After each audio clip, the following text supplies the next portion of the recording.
Уялбайсыңбы деп кантип айтасың? Хорошо. Блин, не знаю, что. Хорошо. Ой, Юр blushes. Нет. Blushes. Нет. Стесняться. Билбейт кем аны. Хорошо. Это тоже не знаю, к сожалению. Окей, ладно. Баарыбыз жакшы билген уят деген сөз англис тилинде shame деп которулат. Демек буга чейинки фразалардын баардыгын ошол сөз менен которо берсек болот.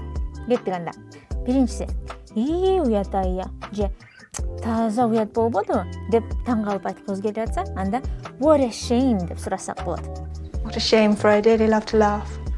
Ал эми уятың барбы деп бирөөнү урушуп айткыбыз келсе, анда aren't you ashamed деп сурасак болот. Aren't you ashamed of a hand like that? Жана акыркы ушуга эле окшош уялбайсыңбы деп бирөөнү урушкубуз келип атса, анда shame on you деп тыйсак болот. Shame on you. Окутуу менен англис тилин үйрөнүү кызыктуу. Бизге катталыңыздар. Колдонмого шилтеме профилде.